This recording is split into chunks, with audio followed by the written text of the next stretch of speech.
दुनिया वालों को दुख है ना, दुख खा जाता है, लेकिन मुझे मेरे जीवन में दुख आता है तो मुझे परमात्मा मेरे पास ऐसा महसूस होता है। जिन सुख मेरे प्यू न मिले सो सुख ल्योर जलाए, और जिन दुख मेरे प्यू मिले सो दुख ल्योर जलाए।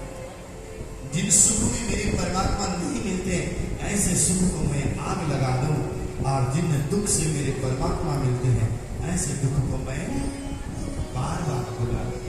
स्वामी जी के कहवाने इसका भावार्थ ये नहीं है कि हमने कथा श्रवण करने के बाद में हम भी दुख मांगने लग जाए। जीवन में कभी दुख मत मांगिए।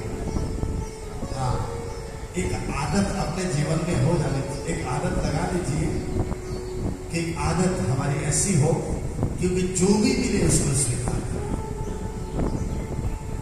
किसी को धन मिल रहा है, मान मिल रहा है, सम्मान मिल रहा है, मेरे पास में जितना भी है सब परमात्मा दिया हुआ।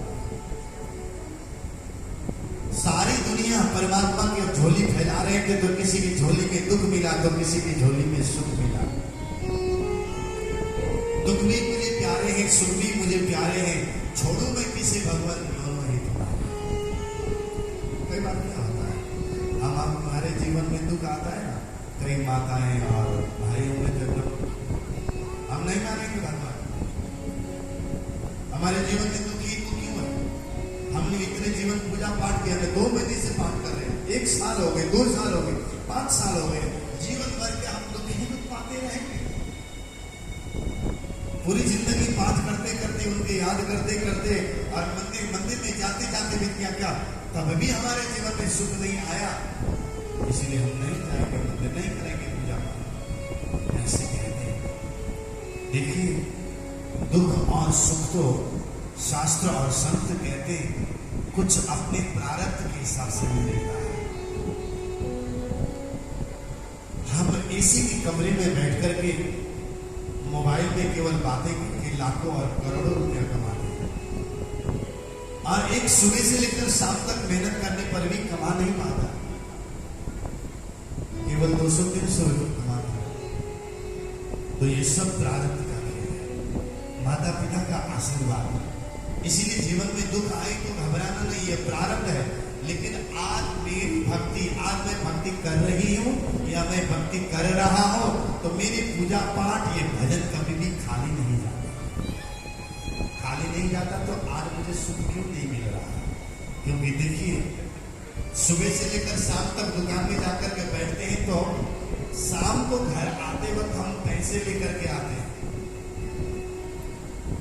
1 महीने तक हम कहीं नौकरी करने के लिए चले जाते हैं तो 1 महीने के बाद वहां से तनख्वाह लेकर के आते हैं।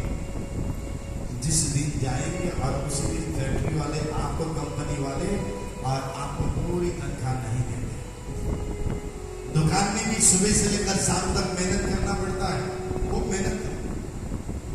इसी तरह से महाराज श्री कृष्ण कन्हैया लाल की, इसी तरह से कहते हैं कि भक्ति में भी भजन करते ही भक्ति करती रही।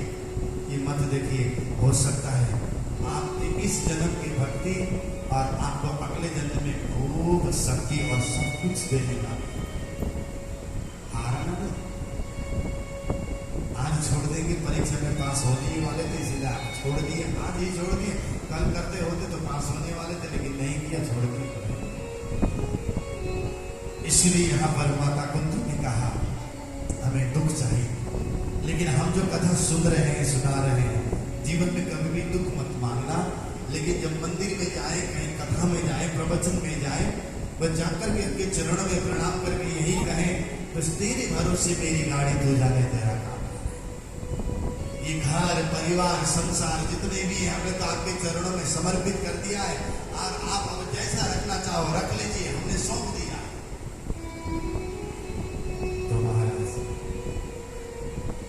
भगवान श्री कृष्ण जी ने कहा, बुआ आप जब से आए हैं तब से आपके जीवन में दुख ही तो आया है, सुख तो कभी आया ही नहीं। माता कुंती कहती है, भगवान उड़ते हुए पक्षियों का क्या भरोसा, आज जिस डाली में बैठ कर के हमारे आंगन में बोलने वाले पक्षी कल दूसरी डाली में आकर के बैठ जाए। जिस शरीर में ये पक्षी यानी कि आत्मा आकर के ये शरीर में जो आत्मा बैठी हुई है, क्या पता आत्मा निकल जाए और दूसरे ताले में जाकर के बैठ जाए, इसका क्या भरोसा। इसलिए भगवान, मुझे तो मेरे जीवन में दुख ही दुख आना चाहिए। जब ऐसा कहा तो माता कुंती की बातों को सुनकर के कुछ समय के लिए यही रुक गए, आगे गए और इधर मारा भीष्म पितामह को याद करती हुए श्री कृष्ण, सुखदेव जी महाराज कहते कि राजन, आप भीष्म पितामह को याद करते हुए श्री कृष्ण जैसे ही पहुंचे कहा, कुरुक्षेत्र के मैदान में, वहां भीष्म कुंड है, थोड़ा सा ध्यान दीजिएगा बच्चों, ध्यान में रहे उधर थोड़े से चलते रहे। बोले श्री कृष्ण कन्हैया लाल की